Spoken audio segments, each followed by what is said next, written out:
UFC 296 is on our doorstep, and it's time for me to give my predictions for every single fight on this card. It's the last card of the year, the most highly anticipated fight week of the year as well, and I need to get this main event right. I've had a bunch of main events wrong for pay-per-views this year, especially in the latter half, and I have to get this one. But guys, before we get into these predictions, if you're just interested in hearing my take on one or two of these fights, make sure to check the timestamps out in the description of this video.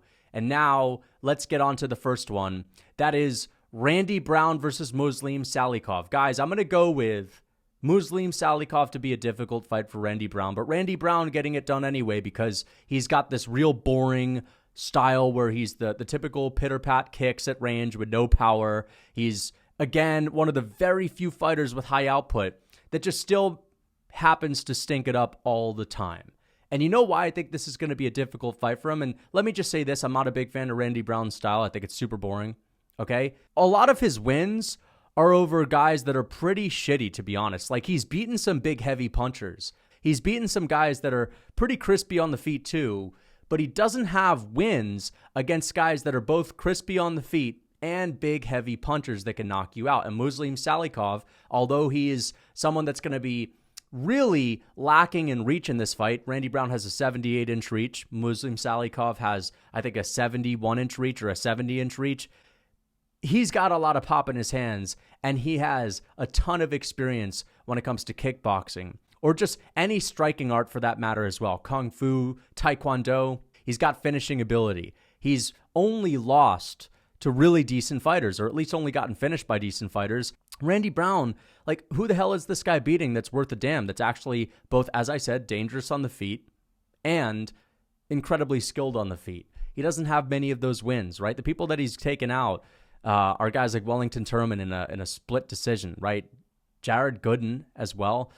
These guys aren't that great, man.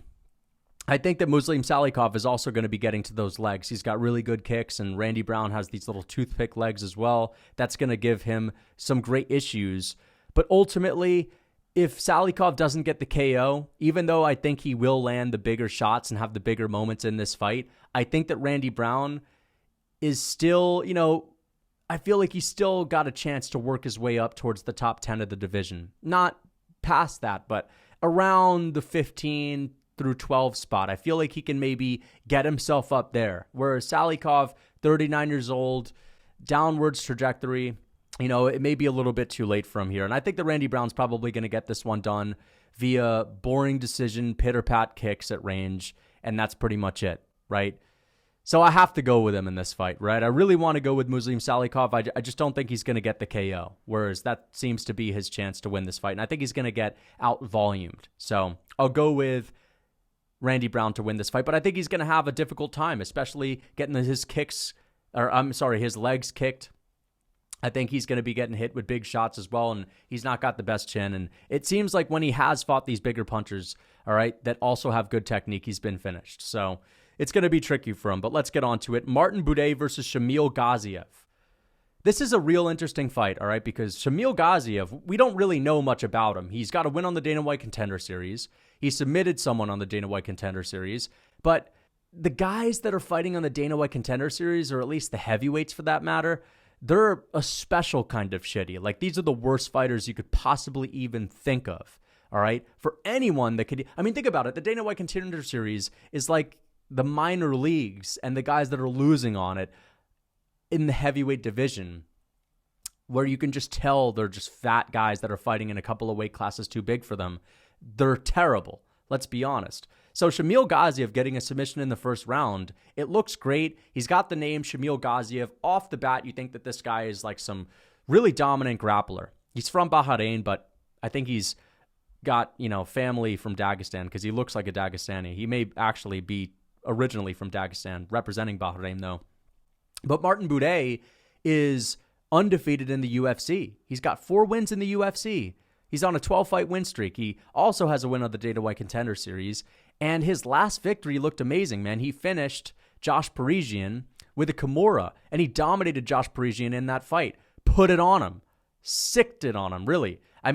We talk about these fat run-of-the-mill heavyweights that are like NPCs that pop off of the conveyor belt that are, are they really real people? If you've ever seen them outside of the Apex, Martin Buday may be one of those guys, but it seems like last time out, he was really fighting for his freedom, right?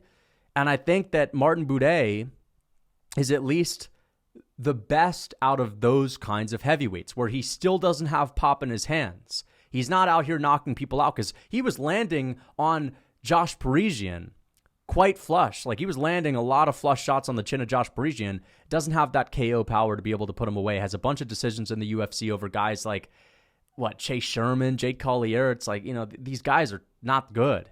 And he's beaten them by decision. So you already know he's never going to make it far. But we don't know anything about Shamil Gaziev. So I kind of have to go with the guy that's unbeaten in the UFC, that had a good victory, that actually got it finished and imposed his will last time out. He's got a good gas tank. And unless Shamil Gaziev gets on top of this guy, and in that case, in the heavyweight division, you get top control, you're basically going to run away with the fight, or at least the round, unless he gets on top of Martin Buday, who seems to have a pretty good gas tank, who also has decent grappling. I think he's probably going to lose this fight and just get outstruck here, right? Shamil's a big guy. He's probably knocked out some cans, but Martin Buday, I trust him a little bit more because I've seen him a little bit more in the UFC. But the fact that Buday is ranked just goes to show how crappy this division is, really. And we'll see if he can get a finish, man. If he can get a finish, I think that he's earned a spot outside of the Apex. I really do. I feel like maybe you got to start considering him as, someone that's not just a guy that's popping off of the conveyor belt. But let's get on to the next one. Andre Fili versus whatever his name is, Lucas Almeida. And you already know who to pick, Andre Fili. It's a no-brainer. All right, Lucas Almeida, the 3 fights that I know of, he's lost 2 of them. He's lost on the Dana White Contender Series to Daniel Zellweger, who's a really young guy that would probably get his ass kicked against Andre Fili. He got dominated by the small featherweight Pat Sabatini. That's the guy that just got knocked out by Diego Lopez. All right, he got dominated on the ground, looked terrible on the ground. Andre Fili could definitely get the better of him in the grappling as well. And his only win is over Michael Trezano, which is a guy that fought on Tough a couple of years ago, who also isn't very good. So you're going to either pick the guy that is totally unproven and has 3 fights in the UFC, or at least 3 fights that we know of, if you're going to include the Dana White Contender Series, versus Andre Fili, who's been around forever, who has gone to decisions with a bunch of really solid fighters and only really lost to elite fighters as well. And I'll show you guys the people that he's beat. Charles Jourdain, right? Bill Aljo. These are actually really good, solid guys that he's beat. Bill Aljo, that's no walk in the park. Charles Jourdain, that's a pretty decent striker, and I actually think pretty highly of Charles Jourdain. And Andre Fili just had himself a real close fight with Nathaniel Wood, another guy that I think pretty highly of. He dropped Nathaniel Wood a couple of times, was out there looking good in the grappling against Nathaniel Wood as well. And the people that he's getting finished by are, Joe Anderson Brito, right? And who's the last guy he got finished by? Yair Rodriguez, but he's going to a decision with Calvin Kattar, Michael Johnson, Sadiq Youssef, Bryce Mitchell. You see what I'm saying? The guys that are beating him have names that we know that are ranked, that have also had a bunch of other good performances over other people. Lucas Almeida has done nothing, all right? And I just don't have a reason to think he's going to be that good in this fight. I really don't. If you're losing to Daniel Zellweger by decision, I'm sure that there's not some sneaky fast twitch KO ability that this guy has that's just going to be present against Andre Fili. Like, sure, he knocked out Michael Trezano, but my point is, I'm not expecting this guy to be some kind of freak of nature on the feet. I'm sure he's going to be like your run-of-the-mill fighter on the feet that also has a hole in his grappling. And Andre Fili, a guy with a really long reach, who's got power, who can put you away, who's tested and proven in the UFC, who's had a ton of experience. You have to go with Andre Fili to win this fight. I think he's going to get this one done by decision. Tagir Ulanbekov versus Cody Durden. Russia versus America, okay? We have grappler versus grappler, wrestler on wrestler. Tagir Ulanbekov, you know what? He's a bit of an interesting case. And I'm going to pick him to beat Cody Durden, by the way. And I think he's going to get it done by submission. The reason why I say he's an interesting case is because he's been pretty inactive in his UFC career.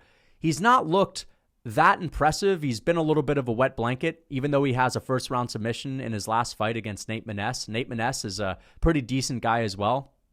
But he had a loss to Tim Elliott, who we know of as a crafty vet. But he shouldn't have lost that fight because Tim Elliott was cheating more than anyone has ever cheated in a fight before. Tim Elliott was grabbing the cage, grabbing the gloves, nut-shotting, eye-poking. You name it, he was doing it, all right? He should have a win over Tim Elliott. And he does have a win over Alan Nascimento, who's another pretty good grappler. Maybe he doesn't have the same wrestling as Cody Durden, but Alan Nascimento is a guy that trains with Charles out of Shootbox. And Tagir actually had him in the same position that Brian Ortega had Volkanovski in that famous third round sequence with the mounted guillotine. And for Alan Nascimento to pop out of that, this was also a month after Volkanovski and Ortega fought. For him to pop out of that, that's pretty rare, all right? That usually wouldn't happen. So Tagir Ulanbekov, coming off of a submission win, had a weird fight with Tim Elliott where Tim Elliott was cheating and he won because of it. And he came so close to submitting Alan Nascimento, who's a pretty decent grappler as well. I feel like Tagir Ulanbekov is the better grappler here. Cody Durden has a good gas tank. He's a great wrestler, but he always seems to be on the brink of getting submitted. Like his last couple of fights, he almost got submitted, and especially his last fight against Jake Hadley, who I don't even know how Cody Durden survived some of those situations, but man, there were a lot of close calls. A lot of close calls, especially with the armbar in that fight as well. And I just think that Cody Durden, a guy that has been submitted in the past, he got submitted by Muhammad Makayev. Okay, who else did he get submitted against? I swear, I'm missing this guy. Jimmy Flick. It's just not a good look. You're getting submitted by Jimmy Flick, man. That's not someone that's very high level. He takes a lot of risk, and I think the reason is because he trusts his wrestling and he knows that not many people get submitted by guillotines in MMA, but Cody Durden, I think he's going to get his neck snatched up, and I think Tagir Ulanbekov is going to sub him. Similarly to how he did in his last fight against Nate Maness, right? Cody Durden, listen, I don't think he's going to dominate Tagir. The striking, I actually kind of favor Durden in because I feel like, you know, to be fair, I haven't really seen Tagir look that great on the feet. He's not one of these new age Habib team guys that seems to have like this really flashy striking like Umar or Usman. It seems pretty basic, and I think that Durden's striking looked pretty good against Jake Hadley, and Jake Hadley's a decent striker in that division who's got some pop. But I think the grappling is going to be in favor of Tagir, and Cody just makes too many mistakes for me to trust him against a guy that has some slick submissions, right? Especially those guillotines, mounted guillotines, regular guillotines, standing guillotines. You have to kind of lean towards Tagir Ulanbekov to win this fight because of that. So I'll go Tagir. Next up, Alonzo Menifield versus Dustin Jacoby. I think that Dustin Jacoby is going to get this one done fairly easily, okay? Now, Alonzo Menifield, you don't want to get hit by him, but you also don't want to get hit by someone like Khalil Roundtree, and Dustin Jacoby pretty much beat Khalil Roundtree. I think a lot of us that saw that fight would agree that that should have been given to Dustin Jacoby. And, you know, the thing is, Alonzo's dangerous. Of course, he can knock anyone out. But Khalil Roundtree is also dangerous, and he can knock anyone out. And he has much better technique than Alonzo Menifield. And Dustin made him swing and miss all night. And he was landing those jabs, and he was landing those low kicks. And this is a guy that has a wealth of experience in the world of kickboxing. Former Glory kickboxer, has fought the who's who. I think he may have fought Adesanya. I'm not 100% sure, but I know that he's fought Alex Pereira. Now, granted, he lost to Pereira. He got knocked out by him, but he's not been KO'd in the UFC. The only way he's been beaten in the UFC is by decision, and for the most part, you know, one of those decisions was a robbery. The other was against Azamat Murzakanov, who, unlike Alonzo Menifield, is a quick twitch striker that has a variety of weapons that's very unorthodox and tricky to deal with. And actually, that was a close fight too, especially in the latter half of that fight. The only other way he's lost has been by getting out-grappled. Ion Kutalaba took him down, I think, like more than 5 times. He got out-grappled in the beginning of his UFC career. Alonzo Menifield just submitted Jimmy Crute and showcased a decent ability to survive on the ground with Jimmy Crute in his first fight. I just don't think that Alonzo's going to go out there with a grappling-heavy approach, and I feel like even though not many guys have been trying to take down Dustin Jacoby as of recent, I think that that's the one hole in his game that he's really had to work on, and I kind of trust him to win this one by decision against Alonzo, just to make him look a little bit silly on the feet, to jab him up at range, to low kick him. Alonzo's a little bit plotty out there, even though he's explosive when he lets his hands go. A little bit too plotty for me to pick against a guy with as much kickboxing experience as Dustin Jacoby, who is also bouncing off of a really good KO win against Kennedy Nzechukwu, who he knocked out in the first round. Not looking too deeply into that, though, because Kennedy, I feel like a gust of wind would knock him out. Alonzo's got a pretty good chin. The last time he's been finished was against OSP. Not a great look either, but, he's got a decent chin. All right, he can take a good shot. So Dustin should probably win this one via dominant decision, 30-27. I just think that Alonzo's probably not going out there with his wrestling shoes on. So let's get on to the next one. We have Cody Garbrandt and Brian Kelleher. Cody's been real confident, man. He's been real confident, and you know what? Yeah, he's been knocked out a bunch of times, but he's been knocked out by elite fighters like Kai Kara France, right? Pedro Munoz, TJ Dillashaw. Who else has he been knocked out by? I feel like that's it, right? He's been knocked out by those guys. He got schooled by Rob Font, but listen, this is Brian Kelleher we're talking about. This guy's small, all right? He's not known for knocking people out. Yeah, he's got a nice guillotine. Yeah, he submitted some guys, but who the hell is Brian Kelleher beating? Really? I mean, I'll actually pull up his record. I'll read you some of these names, and let me know if you're so familiar with them, right? So Ode Osborne, that's the last guy he's really finished. Oh, actually, it was Ray Rodriguez. You know what I mean? Like, who are we talking about here? Hunter Azur, Domingo Pilarte, Kevin Kroom. Listen, man, he's beaten a lot of these guys by decision too. He's losing to Ricky Simone. He's losing to Cody Stamann. He's losing to Umar Nurmagomedov, who's probably better than Cody Garbrandt. Mario Batista loses to Mario Batista in the first round by submission. I think that Garbrandt's actually similar level to Mario Batista. And Garbrandt's going to be bigger than Brian Kelleher. He's always had good wrestling. He's always had good takedown defense. And unless Brian Kelleher is going to go out here and showcase one of the most improved jabs in the business, I doubt he's going to win this fight. I think that Cody Garbrandt is probably going to make this one look pretty easy as long as he stays pretty defensively sound. Now, of course, Garbrandt has trouble reeling himself in sometimes, but this is not a guy that's going to make him pay for that either. So I think that Garbrandt's probably going to stuff whatever takedown Brian Kelleher tries to throw in his direction. If he wants to take down Brian Kelleher, he'll make that happen too. And although he wasn't so active in his last fight against Trevin Jones, he was kind of making him look silly at times. He was doing the ollie shuffle. He was feeling himself. He was taking him down with slick takedowns. And I kind of like the very patient, defensively sound Cody Garbrandt, who's going to have a big speed advantage, strength advantage as well. And he should probably win this one by a dominant decision, I think. I think he's going to win this one pretty dominantly. Maybe not putting a lot of damage on Kelleher, but I could see him dropping him a couple of times. But this is about the level of competition that Garbrandt should be able to beat at this point in his career. So he should get this one done. On to the next one, we have Josh Emmett versus Bryce Mitchell. That's right, big meaty hooks versus one of the best grapplers, one of the best control grapplers in the UFC, all right? I'm going to go with Bryce Mitchell to win this fight. I know he's taking this on short notice, and I'm a little bit worried about that. Number one, he's a little bit small compared to a lot of these other featherweights, right? He's not necessarily short, but he's very scrawny. He's got the grappling strength on him, but he's not fast twitch. He doesn't have a lot of muscle. And Josh Emmett is like the direct opposite type of build. He's stocky. He's rooted into the ground. He's super explosive and fast twitch, but he's also old. He's on the downwards trajectory of his career. He's riddled with injuries. All right. A lot of people are bringing up the damage. I'm not worried about the damage that Josh Emmett's taken leading up to this fight because let's be honest, dude, Bryce Mitchell's not going to hurt him that badly. He's not going to hurt him on the feet. If he takes him down, yeah, Bryce Mitchell has beat some guys up. He beat up Edson Barboza. I don't think he's going to beat up Josh Emmett that bad because Josh Emmett's really strong and explosive, and I think he'll have his hands full when it comes to just keeping him down.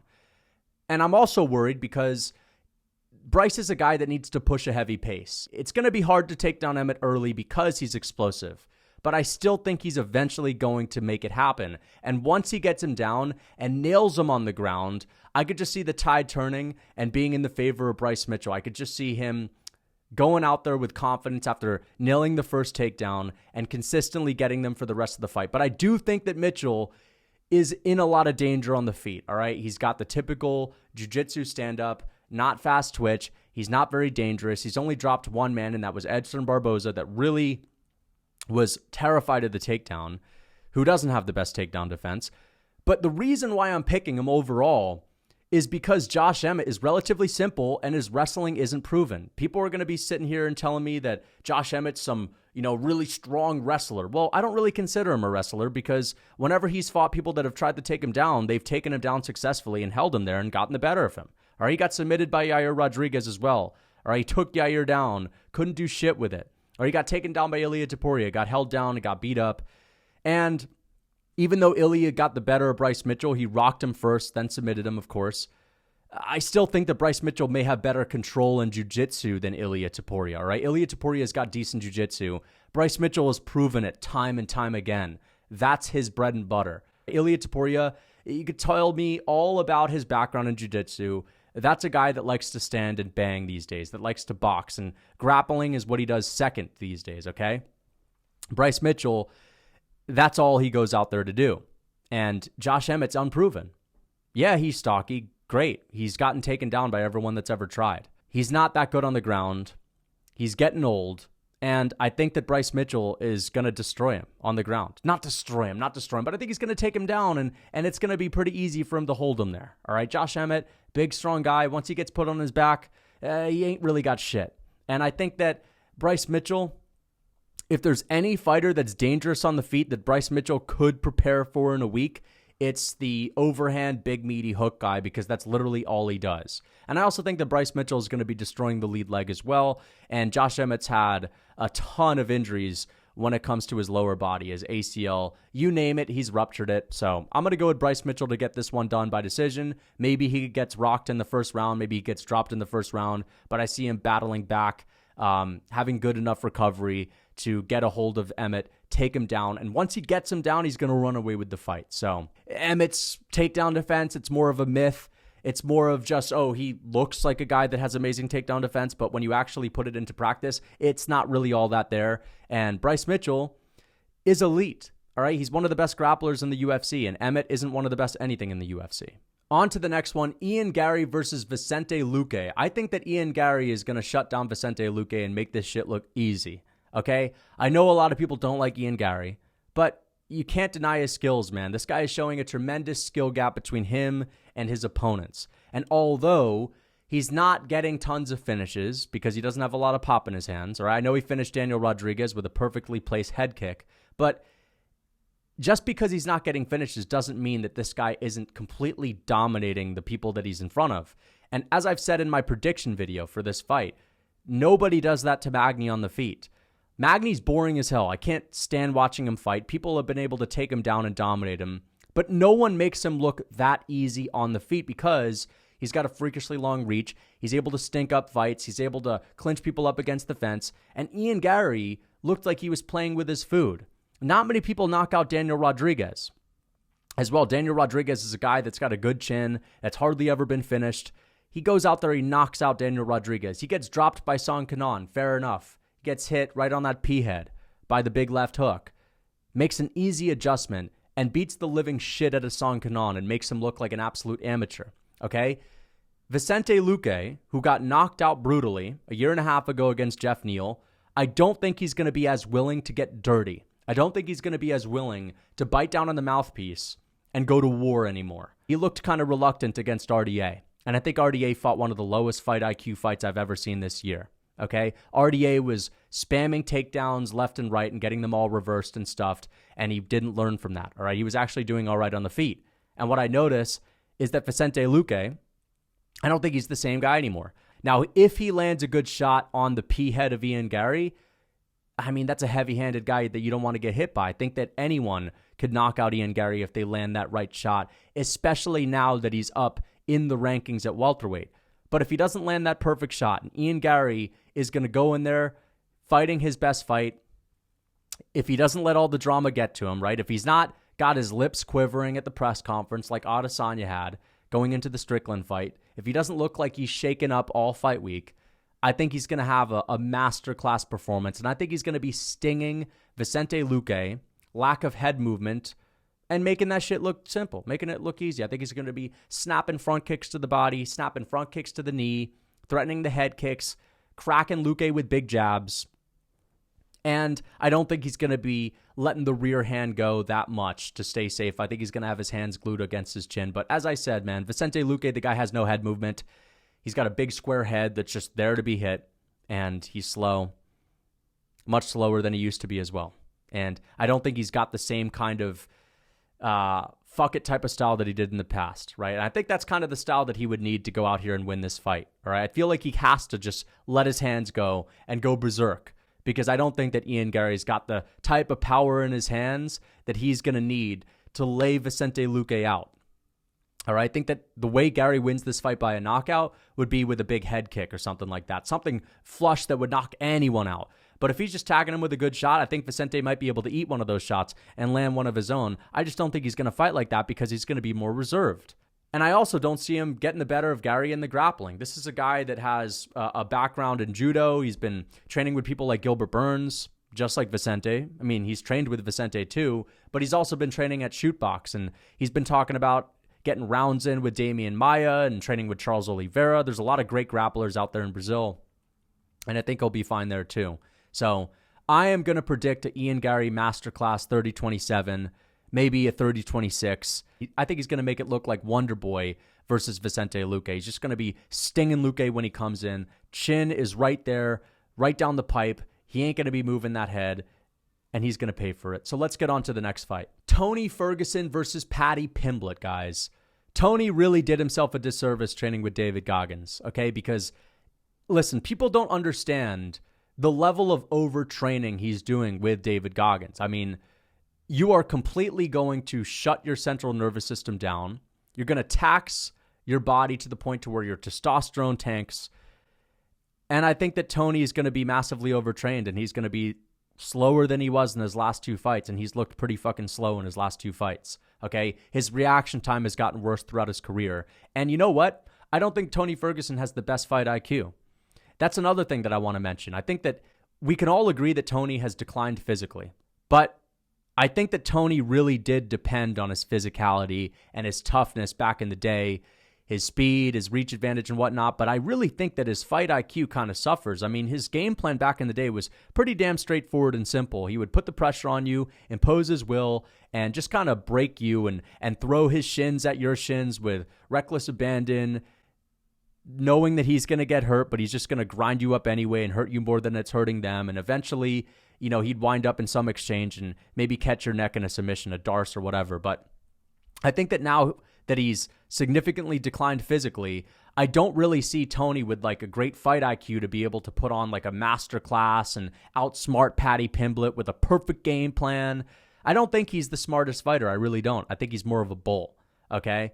And Paddy Pimblett, dude, he looked like shit in his last fight against Jared Gordon. Like, Gordon definitely beat him. And I think that Tony is going to be tagging Pimblett in this fight with these freakishly long arms that he has. And he did drop Bobby Green in his last fight too. And he surprised us a couple of times throughout his later half of his career. He also dropped Michael Chandler.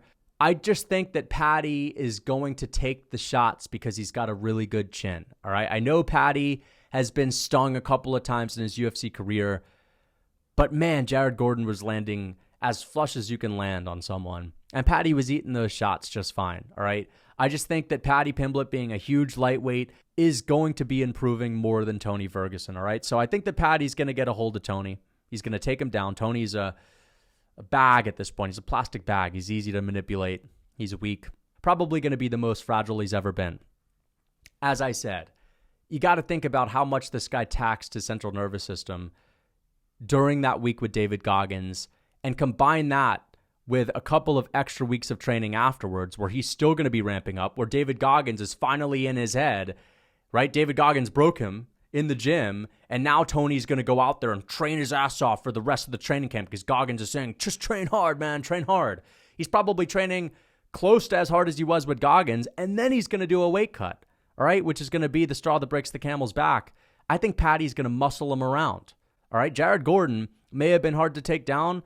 That's a stocky, guy that is hard to take down, that is still pretty decent at this point in his career, right? He was stuffing takedowns for Mark Madsen. He was making it hard for Grant Dawson to fight against him. Like, that guy is no walk in the park. And I think that he's a little bit underrated, and I do think he's a better striker at this point in his career than Tony Ferguson. I think that Paddy's going to take Tony down, and I think he's going to muscle him into a submission. Let's get on to the next fight. Shavkat Rakhmonov versus Wonderboy Thompson. Clear cut and dry. Shavkat granite chin. Rakhmonov's going to beat Wonderboy Thompson. I think he's going to take him down and dominate him on the ground. And I think the referee is either going to step in to save Wonderboy from taking damage, or Shavkat's going to sub him.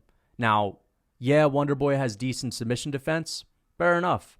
I don't think he's fought someone that's got the same submission game as Shavkat Rakhmonov, though. And he's also 40 years old. I don't think he's going to hurt Shavkat on the feet. Wonderboy was landing flush on Kevin Holland, heel to the jaw multiple times throughout that fight. He still is the superior striker. If this fight is going to be in the middle of the octagon, Wonderboy will be winning. But Shavkat, the confidence at which he moves forward, the granite chin, imposing his will. He's big. He's strong for that division. He's going to muscle Wonderboy to the ground. And people forget Kevin Holland took Wonderboy down fairly easily and chose to let him back up because he wanted to make it a fun fight for the fans. Shavkat's going to go out there to test his striking a little bit. But once he realizes that it's a little bit difficult to hit Wonderboy, I think he's going to close the distance, get a hold of him in the clinch, beat him up to the body. Nasty clinch game he has. Knee him to the face, elbow him, take him down. Wonderboy has good submission defense. Once again, who the fuck has he fended off submissions against, though? Like, Gilbert Burns? Oh, okay, Gilbert Burns. Couldn't submit a fly. All right, Gilbert Burns has only submitted the worst fighters, the easiest fighters to submit. He's never submitted anyone worth a damn. Neil Magny. I know I talked about how people can't really dominate Neil Magny on the feet. A lot of people have dominated him on the ground. Gilbert Burns is a guy that takes people down and holds on for dear life. Shavkat Rakhmonov is a finisher. And even though Wonderboy fended off submissions against Gilbert Burns and Bilal Muhammad, he still got taken down with ease by those guys, okay? They were able to get him down to the ground easily. And Shavkat Rakhmonov, dude, this guy has so much momentum, and I can't pick him to win by decision. He's too vicious. He's too aggressive. He's going to beat Wonderboy, and he's going to finish him on the ground. I'm telling you guys this right now. And to be honest, this is why I'm not that hyped for this fight. I think it's a mismatch. I think that it is going to be competitive on the feet, but I think that as soon as Shavkat gets a hold of Wonderboy, it's just going to be a one-sided battle, and it's not going to be that competitive. So Shavkat's getting it done. Maybe he'll get a title shot after this. But yeah, let's get on to the next fight. The co-main event, Alexandre Pantoja versus Brandon Royval. I'm going with Alexandre Pantoja, and I'm going to pick him to win this fight. I think he's going to get this one done by KO or submission. I know he submitted Royval back in the day. It's another rematch. But the reason why I'm picking him to get this one done again is because I don't think Alexandre Pantoja is finishable yet. I think that there's an expiration date on that chin with the amount of damage he's going to take in his career. All right, he's pretty sloppy on the feet. And I will say that I was surprised at how uncompetitive the striking exchanges were in the Moreno fight. For whatever reason, I thought of it as like a really close fight on the feet. Outside of the couple of knockdowns and a couple of big moments he has where he's snapping back Moreno's head, he was swinging and missing big, and Moreno was fucking him up on the feet. But Moreno, at the same time, could not hurt Pantoja at all in that fight and hit him with the kitchen sink. And you know what? Moreno, at this point in his career, I think he hits just as hard as Brandon Royval. Royval may be crazier. It may be more unorthodox. But I don't think he's a better striker than Moreno, and I don't think he's as dangerous. And I don't think he's as good of a grappler as Brandon Moreno. Again, this guy takes a lot of risks. He had Pantoja in trouble. He had a heel hook attempt on him, right? He's been able to snap up quick submissions as well. But I just don't think that he's going to be able to submit Alexandre Pantoja, who's able to stay calm in all of those positions, who is going to be able to muscle him around. That's another reason why I'm picking Pantoja. Brandon Royval is a little bit of a pipsqueak in this division. Like, he's tall, for sure, for the division. He's 5'9", but he's got no muscle, really. And Pantoja was able to muscle him around in their first fight. He was able to pull him back to the canvas when he would try to get up. In the second round, he took him down and made that look easy. Got the submission. And I think that there's going to be a massive strength and power advantage, okay? So Yeah, man. As I said in the past with other guys, there's a give and there's a take for having like the height and reach advantage sometime. And I think that that is going to be the big difference maker in this fight. When Pantoja gets a hold of him, he's going to hit the mat. All right. And outside of the first round, when Royval is at his most explosive and when he's fresh and when he's got a good gas tank on him, because he does have a good gas tank, I think that's when he's going to be tricky to deal with on the ground. He's going to be spindly. He's going to be like a tornado down there. But I think that Pantoja is going to start to wear on him a little bit with the pressure. And I think eventually he's going to tag Brandon Royval on the feet with a big, ugly strike, okay? I think his striking is not that great, but he's unfinishable. He's not afraid to get hit, and he'll go into range. And guess what? Royval keeps his chin in the air, and he's there to be hit. And I think that he's going to get cracked like he did in the first fight. There was a moment where he got hurt in the first fight on the feet, and I think that Pantoja is going to knock him down and sub him, or just knock him down and TKO him. Yeah, unfinishable. The Cannibal's going to get it done again. And on to the main event. Leon's going to make this shit look easy, man. Okay? No, maybe not easy, but I do think Leon's going to get it done. And I think that people are really underrating his win against Kamaru Usman, as I've said in the past. People don't make Kamaru look that silly on the feet. They really don't. Leon was able to stuff takedowns like it was nothing. His cardio held up. Outside of that second fight at Salt Lake City, he hasn't really gassed out a lot in his career. He's been able to hold up, and I don't think that Colby Covington is going to be at his best at 35 years old with a multiple-year layoff. And I think that Leon Edwards is going to beat him up in the clinch. I think he's going to make him look silly on the feet, and I think he's going to be kicking and tagging Colby at range.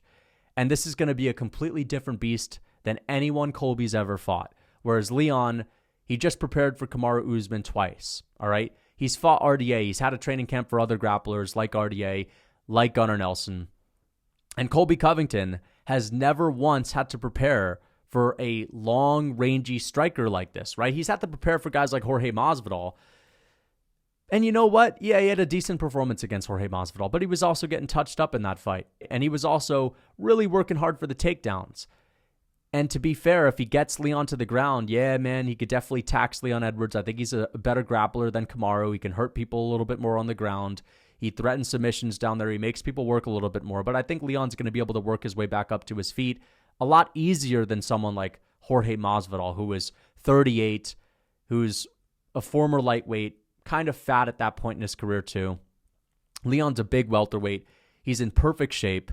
And if Colby doesn't go out there and put it on Leon from the moment the fight starts, and I think that he's probably going to end up getting kicked apart, getting picked off at range, and Leon is going to get better as the fight goes on. Leon is someone that likes to make his reads, and I've noticed that if you give him a little bit of space early on to work, he makes it look easier as the rounds go on. And even in the rematch with Usman, where he lost the majority of the fight, he still won the first round. He took Usman down. He took his back. He was outstriking him comfortably whenever they were in the middle of the cage.